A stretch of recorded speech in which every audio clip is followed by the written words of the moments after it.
Prezados irmãos e irmãs,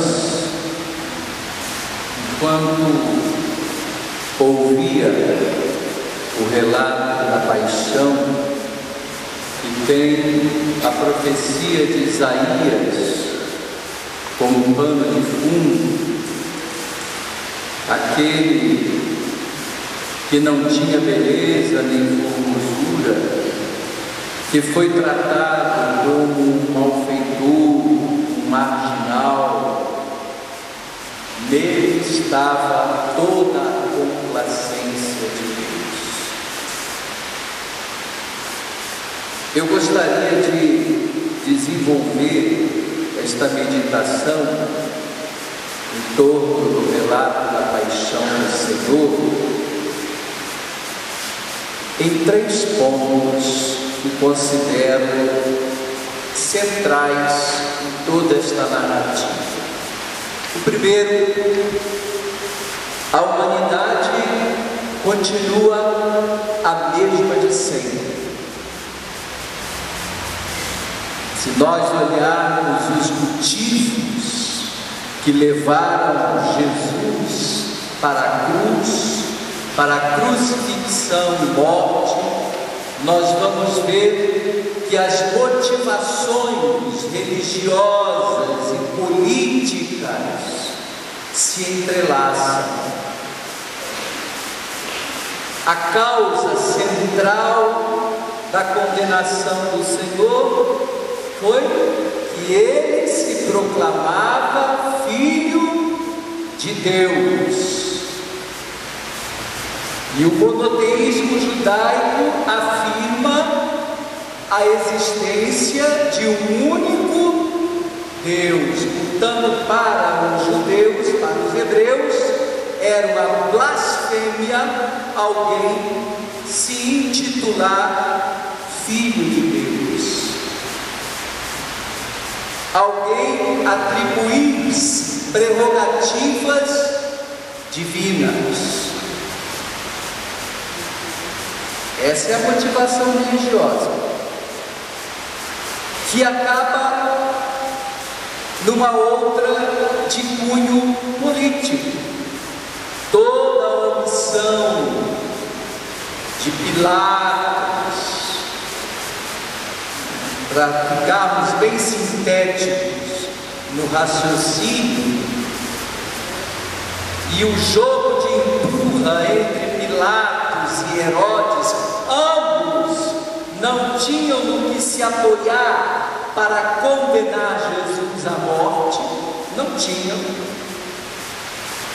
Mas a sanha dos sumos sacerdotes era tão grande que passaram por tudo. O ódio, digamos assim, era tão grande a Jesus que passaram por cima de tudo, da justiça e do julgamento justo, para a obstinação de uma acusação cega. Engendraram toda uma estratagema onde Caifás teve uma participação preponderante, primeiro dizendo: é melhor que morra um do que todos nós. Era um clima de revolta. Jerusalém estava dominada pelo jugo romano e temiam que a qualquer momento alguém fosse o estupim de mais uma revolta sangrenta. Portanto, é melhor que morra um do que todos nós. Nós encontramos aquele cujo sangue vai pacificar os romanos. Depois, uma outra atitude de Caifás que foi determinante, quando o Sinédrio reunido não chegava a uma conclusão, porque haviam os que acusavam, mas alguns no Sinédrio, como Nicodemos e outros, não viam motivo para condenar Jesus à pena máxima. No entanto, Caifás faz a pergunta fatídica: és tu verdadeiramente o Filho de Deus vivo? És o Messias? E Jesus, com a mansidão de um cordeiro, diz: eu sou. E vereis o Filho de Deus sentado à direita do Todo-Poderoso, com poder e glória. A partir desse momento, numa das narrativas evangélicas da paixão, Caifás rasga as próprias vestes, dizendo: não precisamos mais de nenhum testemunho. Estão dispensadas as testemunhas. Acabamos de ouvir dele próprio a blasfêmia. E a partir daí, a decisão de condenar Jesus. Até aí, meus irmãos,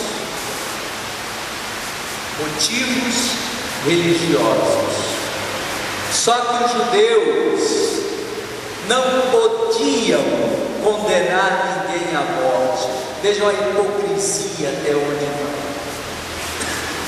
Levaram Jesus novamente a Pilatos, só que com uma argumentação de cunho político. Este homem disse que é rei dos judeus, e nós não temos outro rei. E tinham, era Herodes. Nosso rei é César. A partir daí, ficava clara a atitude perante a autoridade romana. Este homem está se insurgindo contra o poder de Roma, dizendo-se rei dos judeus. Mesmo assim, Pilatos tentou salvar Jesus, mas foi fraco. Foi fraco e omisso. Foi a grande omissão da que a humanidade já pôde presenciar. E aliás, é um pecado que muito poucas vezes as pessoas se acusam. A omissão já levou muita gente até a morte. Isso não é comigo, não vou me envolver, mas você sabe a verdade. Não quero saber. Quantas e quantas omissões pelo mundo afora. Quantas omissões já motivaram, para não falarmos de casos extremos de morte que também já aconteceram. Mas por uma omissão alguém é posto na rua. Por uma omissão alguém é profundamente prejudicado. Por uma omissão da verdade, pessoas são lançadas num mar de injúrias e de calúnias. Por omissões. Omissões nem sempre confessadas. Mas o que eu podia fazer? Se eu falasse alguma coisa, quem ia ser prejudicado era eu. Eu estou usando essa linguagem para que nós possamos perceber que aquela mesma omissão de Pilatos continua na paixão do mundo. Pilatos, infelizmente, revive aqui e ali, nas muitas omissões, das quais muitos de nós têm que bater no peito.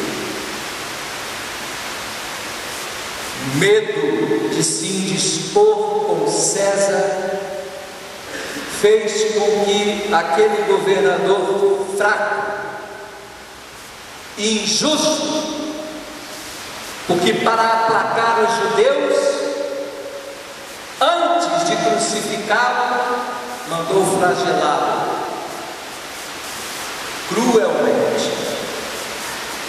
Quando viu que não tinha jeito, que seja feito, crucifiquem. Outros aspectos, meus irmãos, deste primeiro ponto poderiam ser destacados. A manipulação da turba, do povo, algo que acontece muito quando se trata de condenar alguém. Basta fazer um barulho um pouco maior pelos meios de comunicação, logo se torna a manchete das primeiras páginas dos jornais, e às vezes grandes injustiças são cometidas e nunca, ou na maioria das vezes, são reparadas. Grandes escândalos, na hora da retratação, qual é o espaço que dão para a pessoa poder defender a sua honra, a sua moral? Essezinho aqui, ó, num cantinho do jornal. É lamentável como às vezes o povo, nas mãos de ideólogos, tornam-se massa de manobra e fazem eco a verdadeiras injustiças, que assumem ares de verdade e de legalidade. Legalidade. Eu não preciso aqui ser explícito a ponto de citar leis que são absolutamente iníquas, antinaturais, e hoje tem uma força enorme da opinião pública. Estes mesmos que há uma semana atrás gritavam hosana ao filho de Davi, foram os mesmos que pediram que ele fosse crucificado. Depende muito, meus irmãos, de quem faz a cabeça e como faz a cabeça da massa. Sem nenhum espírito crítico. Lamentavelmente, alguns setores,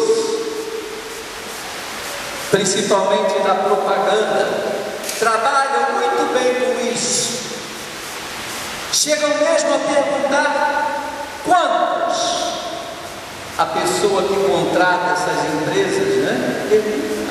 Pergunta ao dono da empresa: quantos o senhor quer que nós atinjamos com esta propaganda? Em quantos o senhor quer que nós introjetemos a necessidade de consumir esse produto? Não é assim? Chegam a calcular 1 milhão, 2 milhões, 3 milhões de pessoas. Vamos preparar uma propaganda para que 3 milhões de pessoas sintam a necessidade de consumir determinado produto. Vivemos numa sociedade de consumo. A lei, a palavra de ordem é consumir, ainda que sem uma necessidade real. O segundo aspecto, meus irmãos, tudo isso combinado fez com que a sentença de morte fosse lançada sobre Jesus. Segundo aspecto que nós podemos destacar deste longo relato da paixão é a luta de Jesus sobre o antigo inimigo. Uma luta que ele assumiu ao se encarnar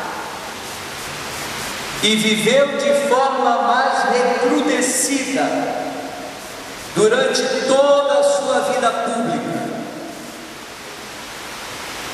nos sinais que realizava, nas curas, no acolhimento dos pecadores, dos marginalizados, nas suas palavras cheias de unção e de verdade.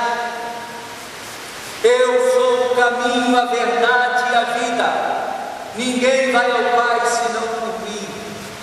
O seu discurso inflamado de autoridade, não de uma autoridade meramente humana, mas de uma autoridade que vinha do céu, de uma autoridade que lhe era dada pelo Pai. Jesus falava com autoridade, era o verdadeiro mestre.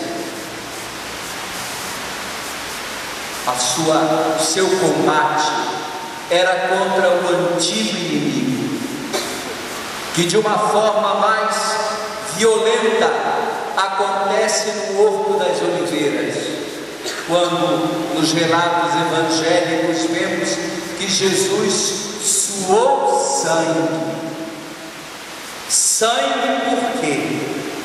Porque ele percebeu a magnitude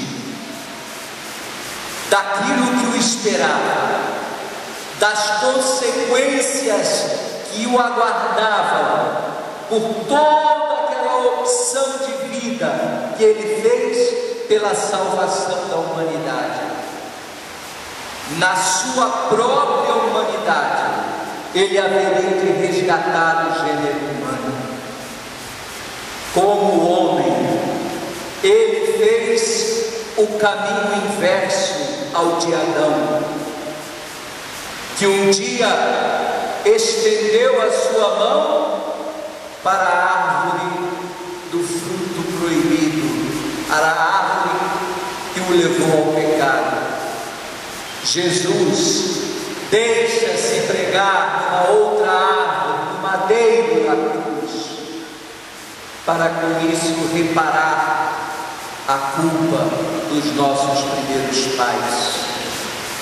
Na cruz, o grande combate com o pecado e a miséria humana foi vitorioso. A misericórdia de Deus em Jesus Cristo venceu o pecado e a morte. Um dos padres da igreja, que não me recordo no momento, dizia: Jesus na cruz deu um abraço mortal na morte. Com sua morte, ele venceu a nossa morte.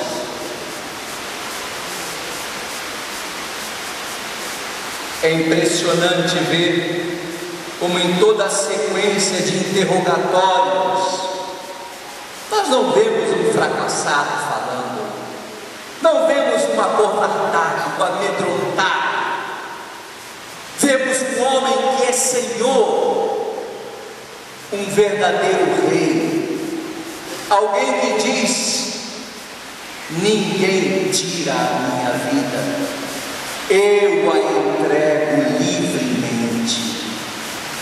Eu a entrego livremente. Se nós prestarmos bem atenção a todas as respostas de Jesus nesses interrogatórios, o verdadeiro rei é Ele próprio.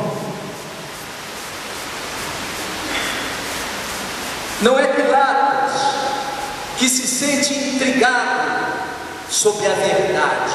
O que é a verdade? Não é Herodes que se cala diante do silêncio de Cristo, nem tampouco o ódio dos sumos sacerdotes que o intimidam. O tempo inteiro, Jesus é Senhor de todos aqueles acontecimentos.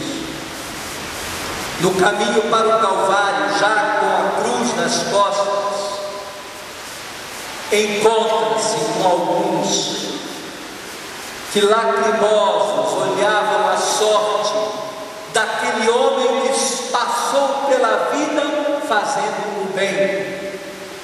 As mulheres de Jerusalém, outros homens piedosos, o sirineu e sua mãe. Um encontro como jamais não haverá outro no mundo. Olhares, corações compassados na mesma batida, um sofrimento só, um martírio só. A mãe que, impotente, se depara com o filho prostrado e a cruz sobre os ombros. Não é dito que isto tenha acontecido no Evangelho, mas um cineasta deixou isso impresso e nunca me esqueço desta expressão. Chagado, homem das dores, desfigurado, cortado no chicote, Jesus diz à sua mãe: mãe, veja como eu renovo todas as coisas. É assim, pela contradição da cruz, pela via do sofrimento, Jesus vence a violência, o ódio, a divisão e a morte, e finalmente entrega o seu Espírito. Entrega o seu Espírito nas mãos daquele que o enviou e que não haveria de deixá-lo entregue à corrupção da morte. Diz o texto que acabamos de ouvir: um soldado, o que era já a véspera da Páscoa, e os corpos que costumeiramente os supliciados à cruz permaneciam pendurados ali para que os abutres se encarregassem de destruir aos poucos os corpos dos condenados.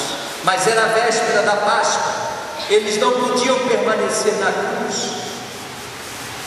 Quebraram as pernas dos dois que haviam sido supliciados com ele, mas quando foram para Jesus, viram que ele já havia expirado. Mesmo assim, uma lança transpassou o lado de nosso Senhor, e o texto nos diz: do lado aberto de Cristo jorrou sangue e água, prefiguração de dois grandes sacramentos da igreja, dois grandes sacramentos que são, por assim dizer, fundacionais da igreja de Cristo: o batismo e a Eucaristia. Lavados nas águas do batismo, mergulhados com Cristo na sua morte, alimentados por seu sangue, seu corpo e seu sangue, ressurgimos com Ele da nossa morte para a vida. São esses, meus amados irmãos e irmãs, os 3 pontos que eu gostaria de destacar nesta pregação. As motivações religiosas, coincidência política, toda uma manipulação da população que sem discernimento algum condenou o justo à morte. O combate gigantesco do Senhor com o antigo inimigo, e a grande novidade que surge para nós, a igreja, que qual Eva, surgindo do lado aberto de Adão adormecido, a igreja surge do lado aberto de Cristo adormecido, morto na cruz. Vitória, tu reinarás, ó cruz, tu nos salvarás. Amém.